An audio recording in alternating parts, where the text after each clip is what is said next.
মাত্র দুটো ডিম দিয়ে ওভেন ছাড়া বেকারি স্টাইলের অরেঞ্জ পাউন্ড কেক তৈরি করে দেখাবো আজকের পর্বে।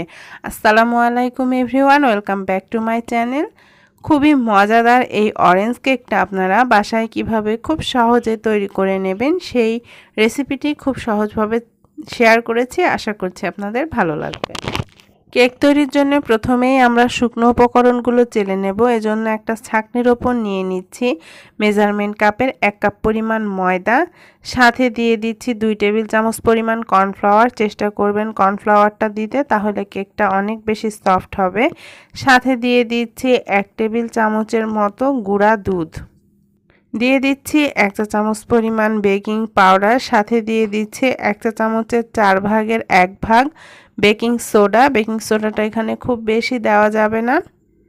দিয়ে দিচ্ছি 2 চিমটি পরিমাণ লবণ। মিষ্টি খাবারে যারা লবণ পছন্দ করেন তারা দেবেন, যারা পছন্দ করেন না তারা বাদ দিতে পারেন।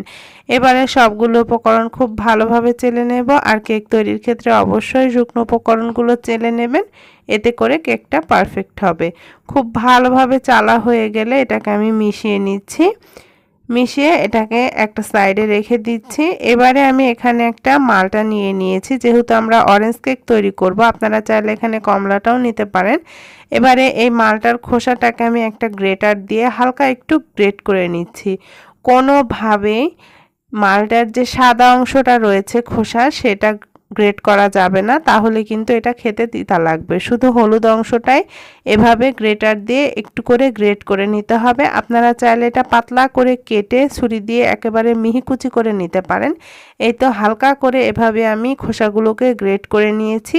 এখানে আমি প্রায় 2 চা চামচের মতো অরেঞ্জ জেস্ট নিয়েছি, আর এটা দিলে কেকের মধ্যে খুব সুন্দর একটা ফ্লেভার আসে।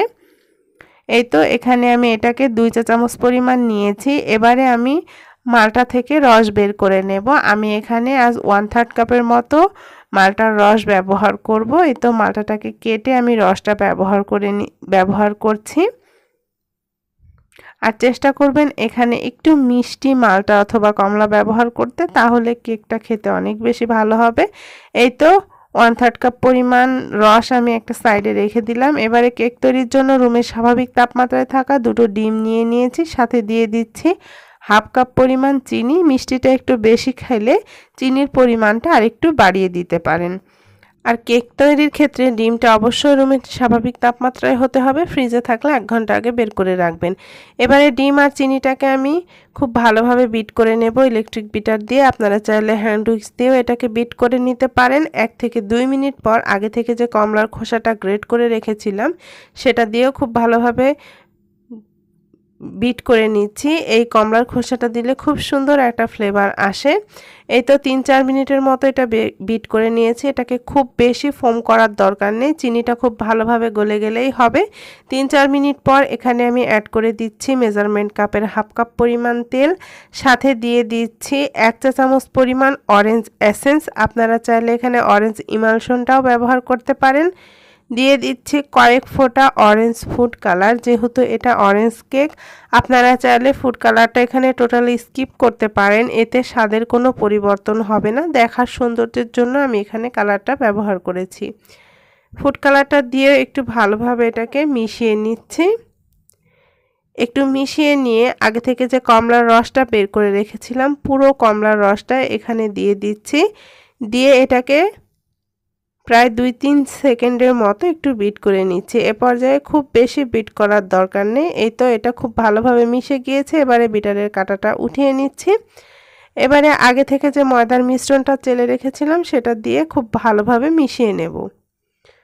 মিশ্রণটা দিয়ে খুব ভালোভাবে এই ব্যাটারের সাথে মিশিয়ে নিতে হবে। এই তো কেকের ব্যাটারটা আমার রেডি হয়ে এসেছে। ব্যাটারটা একেবারে পাতলাও হবে না, আবার অনেক বেশি ঘনও হবে না, এরকম মিডিয়াম কনসিস্টেন্সির একটা ব্যাটার হবে।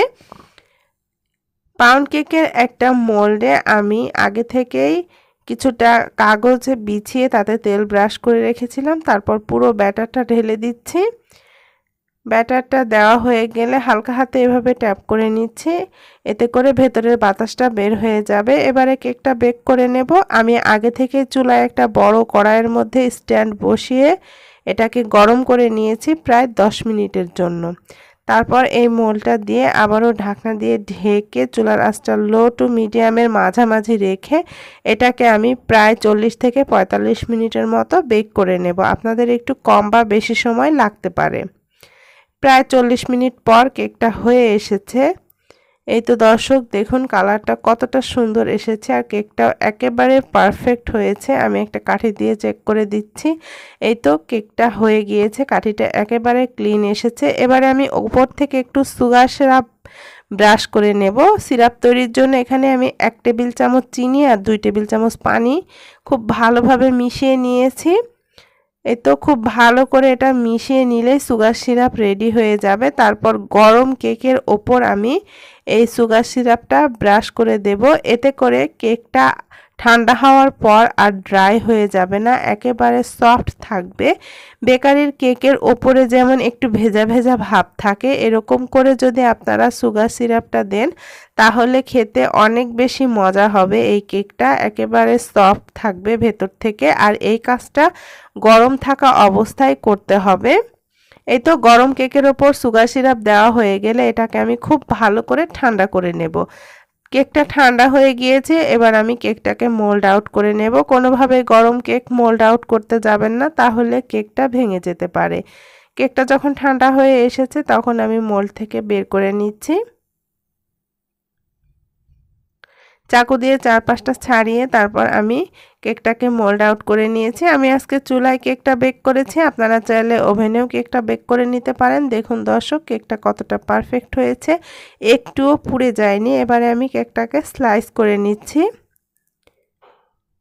আপনারা আপনাদের পছন্দ মতো স্লাইস করে কেকটা কেটে নিতে পারেন।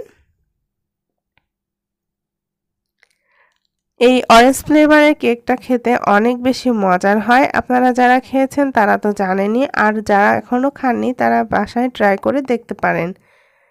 কেকটাকে আমি আমার পছন্দ মতো স্লাইস করে নিচ্ছি। একেবারে স্পঞ্জি আর নরম তুলতুলে হয়েছে, ভীষণ মজাদার এই অরেঞ্জ পাউন্ড কেকটা। আমি আপনাদেরকে একটা স্লাইস দেখাচ্ছি যে দেখুন এটা কতটা সফট হয়েছে, একেবারে নরম তুলতুলে, মুখে দিলেই মিলিয়ে যাবে। আপনারা এভাবে বাসায় এই অরেঞ্জ কেকটা ট্রাই করে দেখতে পারেন। আশা করছি বাসার বাচ্চা থেকে বড় সবাই অনেক বেশি পছন্দ করবে। আর এই কেকটা আপনারা একবার বানিয়ে প্রায় 1 সপ্তাহের মতো সংরক্ষণ করে খেতে পারবেন। আশা করছি মজাদার এই কেকের রেসিপি আপনাদের অনেক অনেক ভালো লেগেছে। আমার চ্যানেলে আরও বেশ কিছু কেকের রেসিপি দেওয়া আছে, আপনারা চাইলে দেখে আসতে পারেন। আমি ডেসক্রিপশন বক্সে লিঙ্কগুলো দিয়ে দেব। সবাই ভালো থাকবেন, সুস্থ থাকবেন। আগামীতে আবারও আপনাদের সাথে দেখা হবে নতুন কোনো রেসিপি নিয়ে। সে পর্যন্ত সবাইকে আল্লাহ হাফেজ।